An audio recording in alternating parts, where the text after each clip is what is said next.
Calling all consumer goods business owners and marketing professionals. Does planning content ahead of time stress you out? Do you want to run Instagram and Facebook ads but just aren't sure where to start? If your answer is yes and yes, then our mini course was made for you.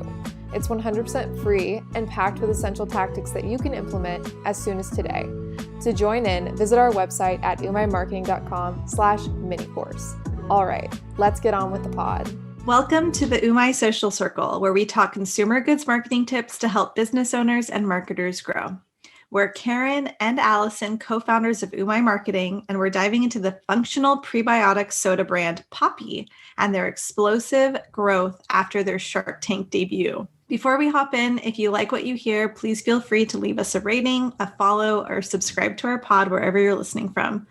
Thanks so much. So let's get into this. All right, Poppi. Poppi. A bubbly prebiotic soda. It's so cute. So cute, so cheerful, so colorful. Yeah, so I have the peach tea flavor and the raspberry rose. Okay, I got peach tea as well, and I have ginger lime. I am a sucker for anything ginger limey, ginger lemony. They were sold out of all the other flavors at my local Whole Foods. That's a great sign. Mm-hmm.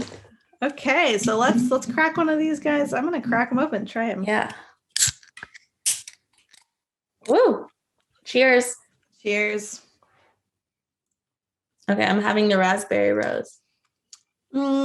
Peach tea. Oh wow. I like that. What does it taste like? What does it taste like? Can you taste the raspberry and the rose? I have Poppi dripping down my computer right now. When I was cheersing you. Okay, hold on. It's so good. It's raspberry. I never taste rose. I don't know what rose tastes like, but definitely the raspberry. And it's reminding me of like something nostalgic, and I don't know what it is. Dang it. I wish I had that one too, so I could tune in on it. All right. Well, I got the peach tea and you have it too. It is delicious. It is very peach tea. So I'm looking at the ingredients list, and it's green tea. They use sparkling green tea with apple cider vinegar. So all of these have apple cider vinegar. That's the kicker. Peach juice, apple juice. Of course, I like it. Apple juice, cane sugar, natural flavors, and stevia. This one has 5 grams total sugar. Wow, that's real apple juice. Mm-hmm. I like that. Yeah, I really like the peach tea too. It tastes like it's not good for you. Yeah, for sure. But I mean, especially when they put soda in the product name, I'm like, so good. I have something to say. I feel like this is my drink. Like, this is my drink. I'm feeling it. It feels like it's bad for you. It feels like it's really bad for you, but it's not. A treat. Yeah. This is a thing for me. I'm in. I like that. So I'm not going to name names because we're on Poppi right now, but another brand, similar but different. They sent this questionnaire to all of their purchasers for like, I don't know, they were like 30% off if you fill it out. And it was so long, and it was a great brand questionnaire, not brand questionnaire, but like a feedback. And one of the questions was, why do you drink it? And my answer was, because it's a treat. It's not even that it's healthy. It's that I crave something sweet, and it's a treat to drink it. It satisfies the craving. And I feel like that's the same for this. Yeah, this is good. I really did not think it would be this good. Ooh, okay. I'm cracking up the ginger lime. Oh gosh. Yeah. I love ginger. I'm jealous of your ginger lime. Yeah, the peach tea is good. It tastes like peach tea, but first, the ginger, I just like love ginger drinks. Mm-hmm. Yummy. Okay. Yay. Very good. Very tasty. Okay, let's talk about the package, the can. Yeah. So, and we'll cover this in a bit because they went through a big rebrand. They used to be known as Mother Beverage, and they are in glass bottles. So now they're aluminum cans. And now they're marketing themselves as a prebiotic soda. So really honing in on that gut health. Be gut happy, be gut healthy. Yep. And those 3 points here right on the can. Prebiotics for a healthy gut, infused with apple cider vinegar, immunity sidekick. Wait, okay. Are you talking about the 3 bullets? Yeah. Okay, so I have a different one on the peach tea. 20 calories per can. So that's like they're testing different value props. Prebiotics to support healthy digestion. 1 tablespoon of apple cider vinegar. So a little different. A little different. And we're seeing slight differences on the cans. I wonder if that's like moving forward or if it just varies can to can, but just slight. But the recurring, of course, is the apple cider vinegar. That's it. That's the selling point here. Well, I actually read that they are moving away from apple cider vinegar. What? Because it was turning people off. I think maybe they got some feedback that people weren't trying it because they thought it would be sour. Oh, really? So it's just going to be prebiotics. So they're focusing more on the prebiotic, which is so interesting because for me, ACV is like so hot right trendy. Now. Yeah, so trendy. Mm-hmm. And prebiotics. I feel like packaging them at the same time, but I mean, I don't know. But I guess, prebiotic is more easy to swallow than thinking about a vinegary drink. So yeah, that's interesting. Mm-hmm. Yep. So both of them, if not all of them, I only have 2, 5 grams of sugar or less. It's a friendly reminder, which I needed the reminder. You got to cut off the label to recycle. Don't forget it. And it says it right there. Okay. I dig it. Very colorful. I mean, what did you read? That it was like a fashion statement? Yeah, it's basically like a photo opportunity to drink a Poppi, especially if you're a millennial. Yeah, it's Instagram fodder. Yeah, exactly. Which is, God, what brand doesn't want that? Yep. Major UGC. Yep. And photography.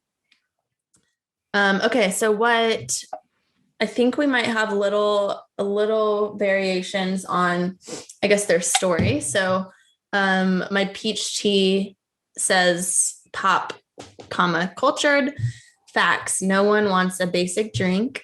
I feel like leaning into basic again, hitting on millennials. Well, it's a non-basic drink for basic people. Sorry, but it's true. Sorry. I'm apparently one of them because I'm into it. Yeah. So make every hour happy with this bubbly, better for you prebiotic soda that keeps your gut happy and gives your bod a boost. So they're kind of saying, like, I feel like they're inferring that this is your bod a boost, like inferring that this is, I don't know if it's exactly weight loss or what they're trying to infer, but yeah, just something positive. Yeah. Positive. Downright delicious with barely there sugar. These bubbles with benefits will be your new BFF. Wow, alliteration. That's a lot of alliteration. I dig it though. Okay, cool. Yeah, and their Instagram handles and their website, everything you need on your cans, they got it. Yeah, and just like we were saying, this just freaking pops off the shelf. Nothing else was this bright and colorful. So yeah, absolutely. I mean, pops. Like, who was part of that? Who did that? Who did that? And I'm just side note, a little interested to see what's going to happen after I consume 2 full prebiotic. Yeah, I never have taken apple cider vinegar. I've only used it for salad dressings. So I don't. Is it gonna? Your bod is gonna get a boost. Yeah, bod boost. Okay. Yeah, we'll follow up if anything weird happens. We'll put it in the after having 2 of these babies. All right. Well, now that we've tasted it, we've dissected the packaging as best we can. Again, full disclosure, we are not branding experts. This is just, we are judging this based on being consumers and marketers. So now let's look at their background. So this product was founded by a husband and wife team, Allison and Steven. They're from Dallas, Texas, so right up the road. And what she did was they were combining fresh fruit juice with the prebiotic powerhouse we've been mentioning, apple cider vinegar, to create a soda that tasted really good and provided actual health benefits. She struggled with some health-related issues. I can't quite remember what they were, and this was something that helped with that. Yeah, I couldn't find anything that was exactly what she was struggling with. And I was really curious to know, just because I wanted to know if I could relate at all. So I don't think she ever said, unless if anyone knows, feel free to tip us in. But it's just the perfect story of the founder had a need that she couldn't find in the market. So created the product for her own needs. And then it turns out a lot of people had similar needs and wants. So, and it looks like they were selling at their local farmers market. And then it led into their big Shark Tank debut. They're Shark Tankers. Yeah. So they came on to Shark Tank in 2018 as Mother Beverage. So that's something that we absolutely have to note. They were Mother Beverage. They had a really simple label. I think it was like a off-white label with colored font. So it was just in a glass bottle. A nice glass bottle. And mother-in-law's kimchi was a longtime client of ours. And we did like a mother themed giveaway with them. And so they sent us the product. We tried it then. Delicious. And so that's what the brand was when they got on to Shark Tank. So yeah, I'm curious. I remember that giveaway. When they were Mother Beverage, was there benefit? Were they talking about ACV as the ingredient, or were they talking about prebiotics as the main selling point? That's such a good question. I don't want to say the wrong answer, but my gut, it was ACV. It was an apple cider vinegar drink. Oh, sorry if I'm wrong, but that's what my gut says from that, because I remember mother-in-law's kimchi, it's alive with probiotics, and it was just that kind of themed giveaway, especially with the name Mother. I think you're right. That's what I remember too, is that they were really focused on apple cider vinegar. So that's really interesting. They must have done, whoever did their branding must have done a lot of looking at some data to understand that prebiotic was the right change. And speaking of, I mean, the investor from Shark Tank that signed on, Rohan Oza, just like the king of beverage, who was at, Coca-Cola for forever. The companies that he was at sold to Coca-Cola for just like billions. So literal king of beverage was the person that signed on for their investment for, I believe they were asking $400,000 for 10%, and he got him for $400,000 for 25%. Obviously, we don't know the back end of Shark Tank and how those actually, play out, but it's very clear that one played out. And Cavu Ventures, which he's the co-founder of, they are investors in Poppi now. Yeah, and they've got a stacked portfolio. So one of my favorite snacks, Skinny Dipped, they have them, Hims and Hers, Health Aid, Bulletproof, Waterloo Sparkling Water, another Austin brand. The list goes on. Great move, I would say, for Poppi. They know what they're doing, and Poppi, how lucky is that to get under the wing of someone so powerful in this space, a true expert in the space. So obviously, I'm sure he had a huge hand in that rebrand and what it looks like now. Definitely. Yeah. So Poppi went to launch nationally in grocery stores, in retail stores. I think they got on with Whole Foods pretty early on, but it was during COVID.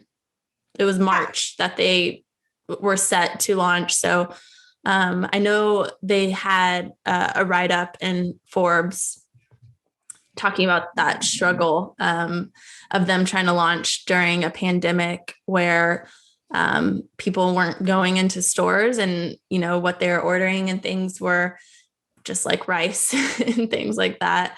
But do you remember what it said? I mean, how they did with that launch, regardless of full-on pandemic? Yeah. And I mean, I think this story is very similar to a lot of brands that, you know, launched last year. It was kind of with a little bit of worry, but I remember like some of our clients had the biggest sales they've ever had, and they weren't those pantry staple brands. They were just better for you, healthy products that they could get their hands on and that could last. So yeah, so it looks like the timeline of it was 2018, December, at the very end of 2018, they were on Shark Tank, they got the investment. And then January of 2020 is when that rebrand officially happened. They launched it. And then, March, they went to launch nationally in grocery, and lo and behold, the pandemic. And I believe what was said was that they already had their production runs. They already had this product. So what could they do other than launch? So they did. And luckily, this is a better for you, healthy option. So I think the rest is history here. They're killing it. Well, I think they also pivoted a bit and got onto like Amazon and things like that to help push sales. But yeah, like Karen said, we only work for better for you brands. And luckily they were okay during pandemic times. Yeah. And so now I really do wonder now, like with that national launch in retail, and then Amazon, and then they have D2C on their website now. I can assume, but I wish I could see how much of those sales are coming from each platform, because it's so interesting. Before the pandemic, you never would have thought to buy something like this, these ready to drink canned beverages online. But I bet they're raking in those sales online. Yeah. Especially because of their influencer program, which we will talk about in a moment. Definitely. And I mean, beyond Amazon and just, you know, your own site, there's the grocery delivery and all that jazz. So, but yeah, I totally agree. I never was the consumer that would go and buy something that's like a treat or like a snack online, but now I do. Yeah, we all do. Well, a lot of us. But yeah, so it's really interesting. I mean, we're only giving you what we can find online, and we do have a small pass with them, since we did a giveaway once upon a time before they rebranded. But also it's interesting to look at how the growth happens with social. So we tell a lot of our smaller brands that it's really important for the founders to get on stories and just tell their story on the feeds and what have you. And it's hard to do, but Allison, the founder here, I don't know if she still does it, but she was getting on every Friday to answer questions on Instagram. They called it Founder Fridays, just answering questions, communicating with her audience. And it's just, I don't know if she still does it, but it's cool to see like that work you put in, that early stage work is so important. It makes people become super fans of your brand. Now you don't really see her as much on their Instagram because they're experience massive growth and they're pulling in others to be featured. Yeah, totally. So, and exactly what Allison just said, there are so many benefits of having a founder focus, putting a face to a name, connecting in a way that just a product can't, because again, you're not selling your products, you're selling your brand. And so these Founder Fridays that she did, they look really prevalent or early within their launch, their rebrand launch of early last year. And then you see them a lot fewer and far between, her being featured, because there's just, it's a certified brand now. It is far beyond what I personally it's thought. Like a beast in its own. Yeah. So Yeah, very cool. I love that. And then I also really love how they're mission-based. They're giving back. And especially we're seeing a lot of brands do this, especially during the pandemic, and PR or no PR, brands are doing it because they can, and it's the right thing to do. So love that they're doing that. Yeah, I read that they were giving back by sending this to hospitals, which is really interesting. I mean, I don't know how many studies they done. I don't think there's a lot. It's more of like a home remedy, I guess, to take apple cider vinegar that they are bringing to the masses. But apparently they're sending it to hospitals. I mean, it's no matter what, if it's going to help or not, it's a delicious treat. So I wonder if it's just for the employees there, if they're like offering it to, I don't know. Part of like the, part of like the lunch. I mean, the offerings. Yeah. Cool. Yeah, I don't know either. But tell us, Poppi. Yeah, that's pretty interesting. Cool. So rebrand happened. They exploded. It seriously pops off the shelf now. Like Allison said earlier, a fashion statement for millennials to take photos with. It really is. Just go to their tagged photos, and their influencer program is crazy robust, but it's just like super, it's trendy stuff, y'all. And I say trendy, not in like a fleeting way. I think it's going to be here to last. And it's just an exciting and like really visually appealing thing to look at.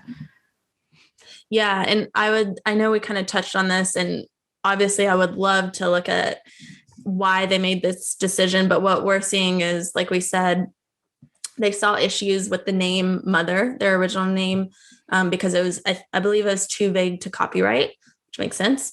And then they were also like honing in on the apple cider vinegar aspect, but somehow they found out that it was actually turning people off. So now you can see they're rebranded to a prebiotic soda. I think the only time apple cider vinegar is mentioned other than the ingredients, obviously, is like infused with apple cider vinegar. So it talks more about prebiotics than anything, I would say, on the packaging and on the site. Mm-hmm. And even on their Instagram bio, join the prebiotic party, 20 calories, 5 grams of sugar or less, be gut healthy.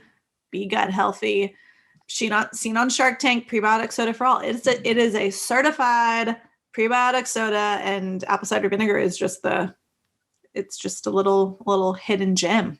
Yeah. And I also saw on the site, they kind of touched on the benefits of apple cider vinegar. It wasn't backed up by any studies. It was, may help this, could provide this, which is what you need to do to protect yourself. But it did touch on, may improve skin quality, which is like, whoa, like a beauty soda. That's so interesting. Like, what a new category. And I know there's the hyped collagen drinks, but this is kind of the first time I've ever seen it in a soda. So yeah. And it's a good note. So we totally forgot to say what the other flavors were. We were only trying 3 of their many flavors. So they have watermelon, strawberry, lemon, ginger, lime, raspberry, rose, blueberry, orange, pineapple, mango, which sounds so good, and then peach tea. So they have quite a few flavors right now. All right. So I do want to touch on the influencer portion of this, because while there's lots of things going for them, the one thing that stands out to me, other than their rebrand, of course, is influence marketing. And we don't want to come on here and just like assume things and speculate, but this is a fact that they're doing this. I have no idea how much they're spending on it. I can safely assume that it's a pretty penny. Because you're seeing macro influencers, right? Oh yeah, macro and mega. Like these are big influencers that don't do things for free, and especially don't let you reshare their stuff for free if they do like the brand, right?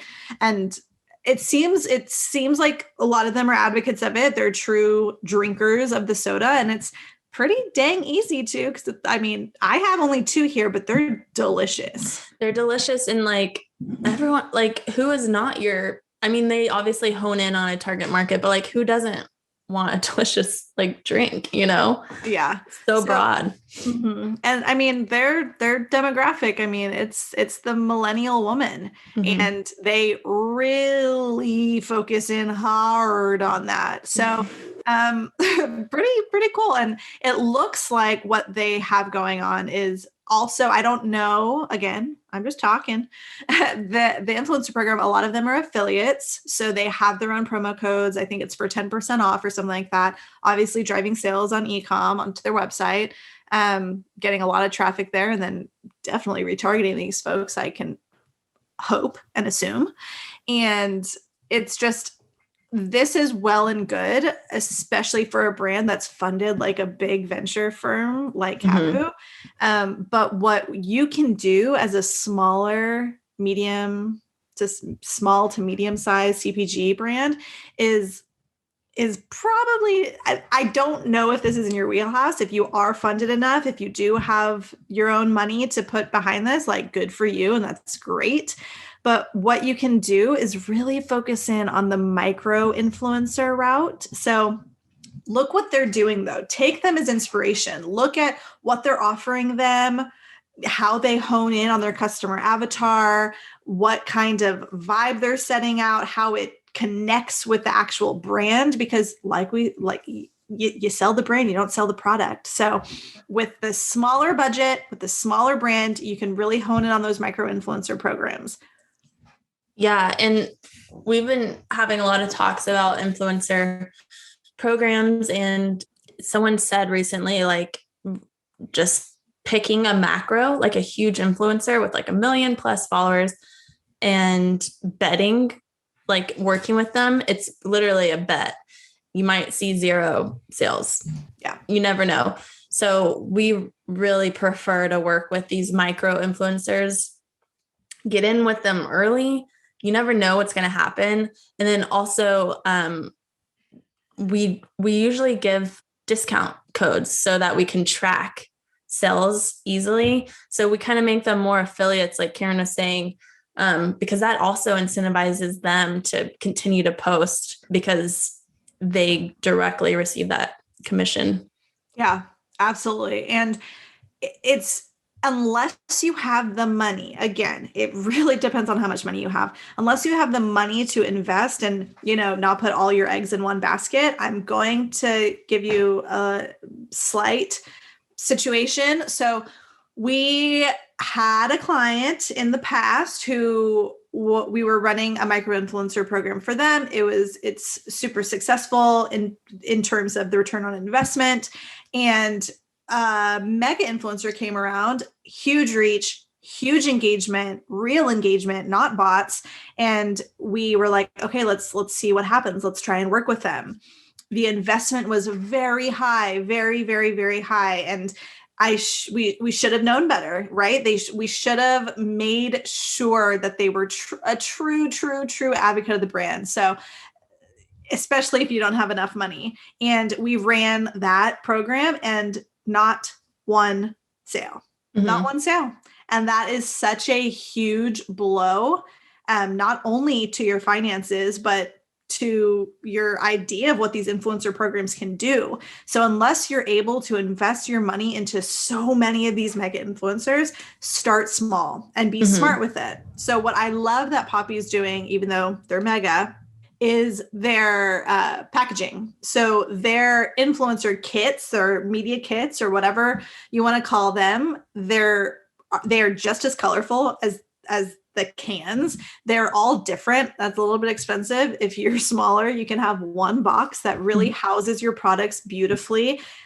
If you want to invest more money, I would say that that's a great place to start. It sends a different message than if you just have your product strewn in a brown cardboard box. So that's something I really like that Poppi does. And I think smaller businesses with a little bit of a budget can do. But yeah, with those micro influencers, here's what I would suggest that you do directly. So create your list. Create a list of micro influencers within your niche that look like your customer avatar, that are probably around, I don't want to say be specific on a range because it really has to do with your engagement rates too, but anywhere from like 5,000 followers to, I don't know, 25,000.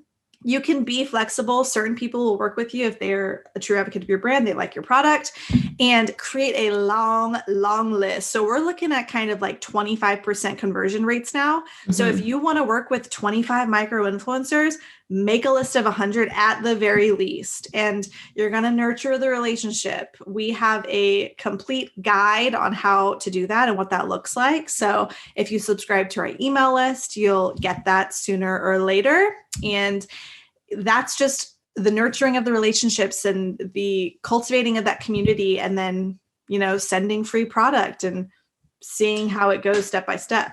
Yeah. I mean, I can't hit on the nurturing more. It's so important. Like, think how turned off you would be if a brand was just cold DM'd you and it's like, hey, you want to post a picture of my product? No, it's like, you need to become friendly and and comment on their posts and let them know that you're on their team as well. And that you care about them before ever asking for anything. So it does take a little more effort and a little more time, but I mean, a conversion rate, our last round, I think the conversion rate was over 30%. And that's huge. That's big. That's pretty large, saying that 30% of the people we reach out to are like, yeah, let's do it. So definitely put in a little bit of more effort if you're going to run one of these programs. Absolutely. And it seems so simple on the outside, just to get, this person posted about you. That's so nice. The amount of work that goes behind it's a lot of work, and you got to be ready to do it. And Allison just slammed her peach tea. I'm done.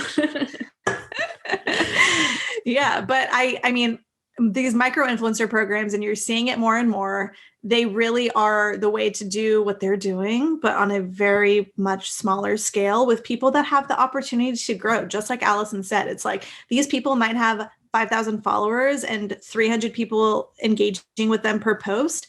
And Instagram's crazy. Social media is nuts. They can go viral, and in a month they have triple that, quadruple that. So the relationships are key. And something that I really like that we talked to a founder recently was he said that even though he has social media help, he goes in and he has those communications with those influencers. Mm-hmm. I realize how busy all of you are. Yeah. I completely get it. And of course, having somebody else do it is great. But if you do have the time and you do enjoy it, jump on, get in there, and, it's going to speak volumes too. Yeah. Sign off as yourself. Mm-hmm. Anything else you wanted to talk about with influencer? Yeah, I think, just touching on the fact that it's not just them introducing your product to their followers, you're also able to utilize their content. So as long as you ask, that's key. You got to ask. So with these micro influencer programs that I suggest all these small to medium size businesses do is offer the free product after you nurture the relationship, offer free product, get it to them, follow up with them after they receive it, make sure they liked it. And then, then you offer affiliate commissions. You say, hey, I would love to offer you this discount. If you want to push it to your followers, you'll get a 10% commission or a 15% commission, whatever you can afford. And then utilizing the content that they created, as long as it's approved by them, to run ads, to post on social, Yeah. And that's what I was going to say. So we, all we do is DM and ask again, can we use this in an advertisement? It's a different level that you do need to ask for. I don't think we've ever been told, we've been told no, once. So usually very high, in that message. A lot of times, depending on the client, we'll say, we'll send you more free product or something like that, which, I mean, if they're smaller influencers, that's amazing. Who doesn't want free things? So, we do that a lot. And those types of UGC ads. They look very native on the feed and they perform really, really well. They build social proof and trust for your brand. So yeah, I mean, just there's so many ways to repurpose these types of programs to work better for you and grow your brand. Mm-hmm. And these influencers are so creative. They can bring ideas to the table that you would have never thought of creatively, which I really love. And I hope if any influencer is listening now and rolling their eyes and like, we don't just want free product. It's like, yeah, I understand that. I completely get the amount of work that goes into it, and I respect it completely. But it's really important as a brand to understand who these people are and make sure that they're true advocates. And once you do know that they're true advocates, and you know that, you're giving some affiliate commissions, they are selling your product, absolutely get into paid partnerships with them. Yeah. Pay them for more of their time and more of their effort, and you'll have even more results from that. Yeah. And again, like asking for use of an ad isn't going to work every time, but when you understand who the right person to ask, and that's probably after they've made, some money being an affiliate for you. So that might take a little bit of trial and error, but those types of ads perform amazingly. And I'm actually looking at Poppi's ads library, and that's what they're using as well. So something else to take note of. Ooh, are they using like a lot of UGC for ads? They don't run a ton of ads. So they're promoting a giveaway. They have some studio shots. And then the rest are UGC. Cool. So definitely take a look. Yeah. Peek at their ads library. Mm-hmm. So that micro influencer program that we're talking about, perfect for these smaller stage businesses that are just getting their feet wet with influencers that don't have that much funding. Once you get funded, once you have more, really reward the people that have been by your side. These influencers that have worked their tail off for you, for content, for commissions, for just true supporters of your brand. Really reward them. Get into some paid partnerships, collaborations, have them take over on your page. Just, nurture that relationship from start to, I don't want to say finish, because you never know how long these last. To start for forever. Yeah. To forever. Well, cheers, y'all. Cheers. That was fun. That wraps up our Poppi mukbang and deep dive into the brand. Thanks everyone for listening. We are fans, obviously. Feel free to DM us at Umai Marketing on Instagram if you have any specific Poppi questions or comments, and we'll talk to you guys soon. My Social Circle is a CPG agency-driven podcast based out of Austin, Texas. We're excited to share more behind-the-scene insights, chats with industry leaders, and whatever else we learn along the way. Follow us on Instagram at Umai Marketing, or check out our website, umaimarketing.com. Catch you back here soon.